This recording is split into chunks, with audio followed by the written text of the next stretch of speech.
morning. So we're out here today. It's a beautiful day. I mean, the sky is completely clear.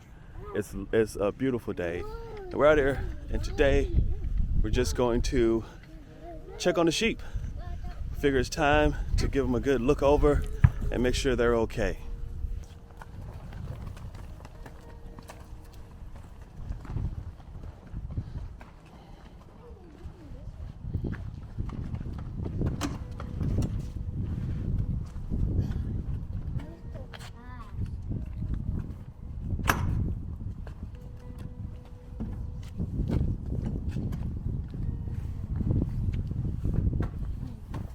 The bucket already has feed in it.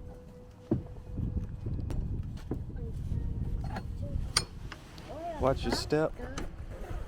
Follow me. Follow me.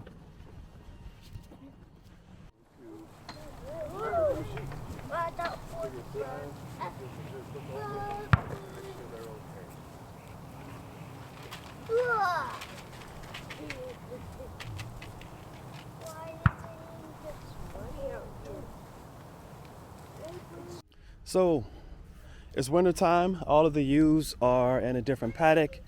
Here we have the alpaca, we have Albert, and we have Dwayne. So we had some horses out here, but now we're out here just checking on the state of the paddock, making sure everything is okay, make sure the sheep look good, making sure their conditioning is all right. And I really love how self-sufficient they are in the wintertime, especially these rams. We love out here with all the boys. We have the rams and the alpaca, so we're carrying with us out here in this paddock through the winter. That's Dwayne.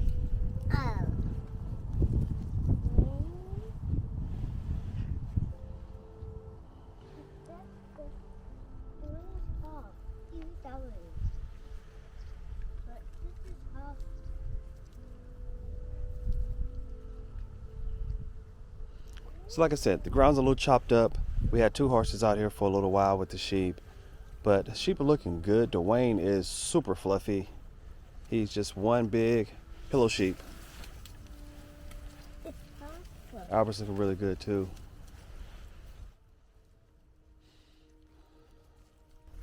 Kid's trying to get a little closer to the alpaca. Let's see how this goes. Slower.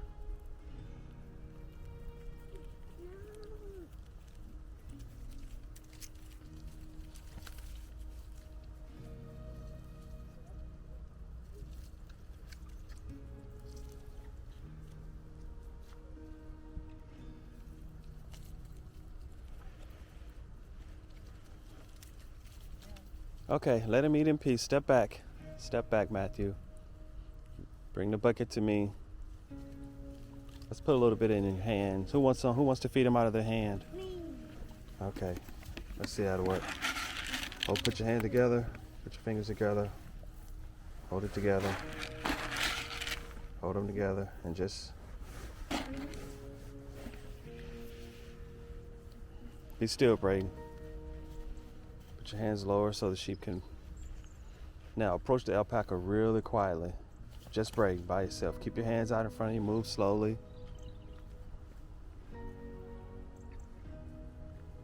Stand still.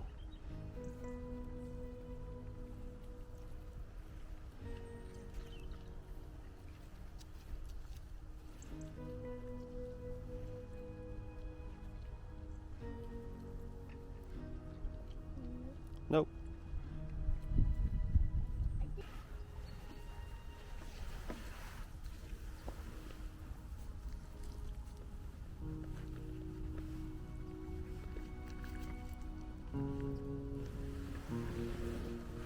He's only a little hungry. Try Dwayne again.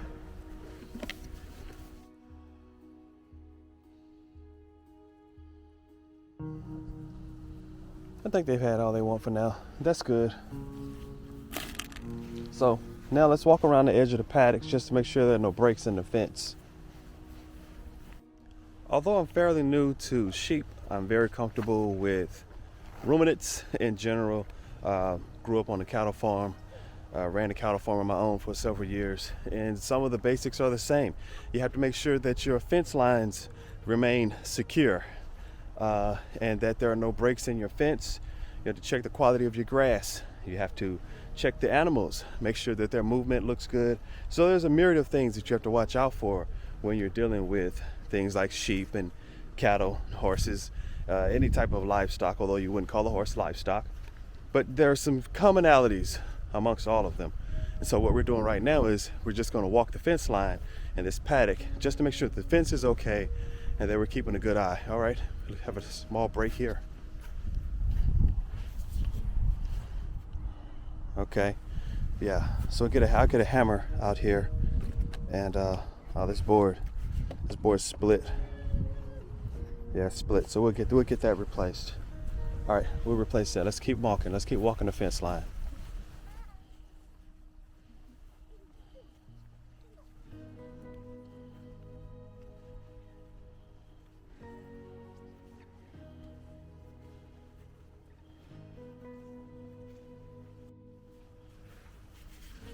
You know, walking the fence line like this with the kids is reminiscent to what I used to do as a child. Again, as I mentioned, I grew up on a farm, and we'd walk the fence line all the time after big storms, just to make sure no trees had fallen on the fence and to make sure that everything was still secure. So they're doing something similar to what I did as a child. Put your shoe all the way back on. No, think that's okay. No breaks there. Keep going. Keep going. We're about halfway done. Let's keep going. Like we said, we're checking the fence line. Make sure that the fence line is okay and that the sheep cannot get out. We don't want to have to chase down Dwayne as he roams the countryside.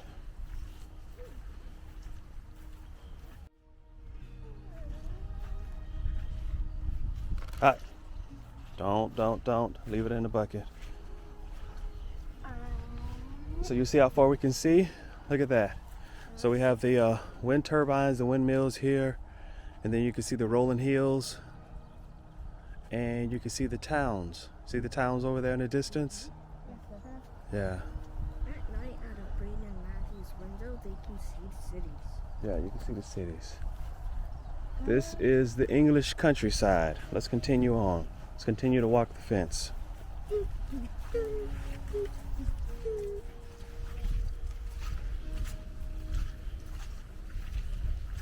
All right, good. Let's turn and head back down the last side. So far the fence looks good.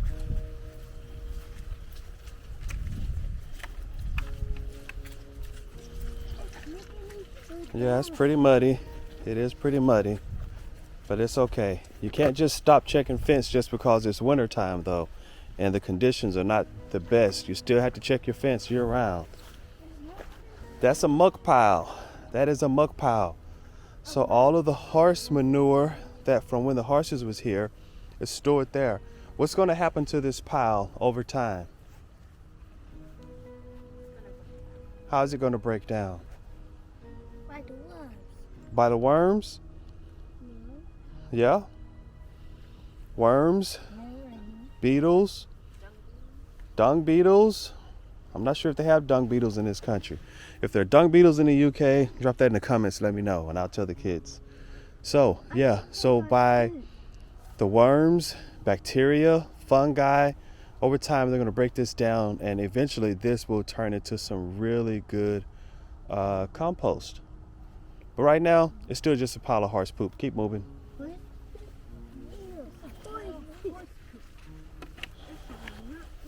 I don't know if they are horse poop. I thought they were sheep poop.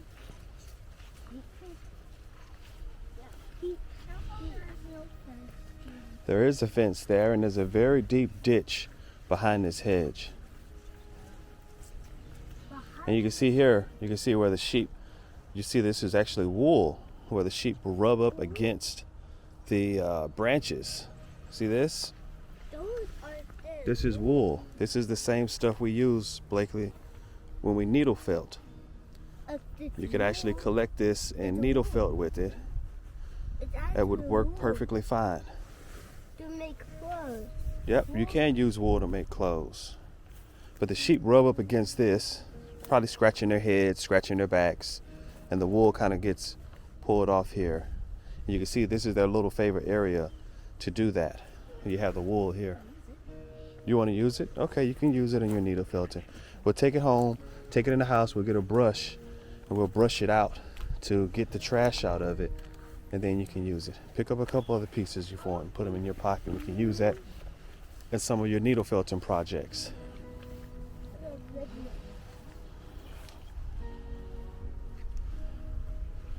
But this is the same wool that's used for clothing. Now, not this particular breed of sheep.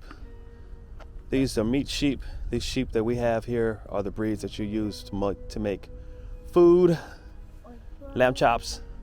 However, the principles are the same. You can actually make wool clothing out of this. If you had enough of it, you need much more than we have here. At some point, we'd probably try to get you guys into a place where you can see some wool production.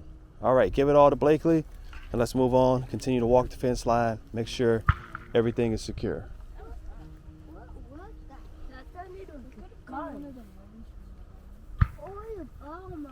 Let's go. Watch your step.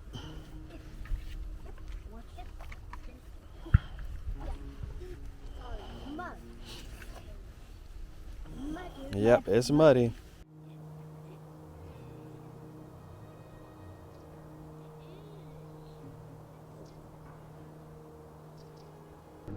All right, so that's just a quick walkthrough of the sheep paddock. We have 3 rams and alpaca here carrying over through the winter. Maybe in the spring, hopefully, we can get some of those beautiful little lambs out here. That would be really wonderful. So we're gonna get the kids cleaned up now, but we walked through, checked the fence line. I gave them a little lesson on decomposition and just trying to build out some of their farming skills. Very softly though, nothing forced.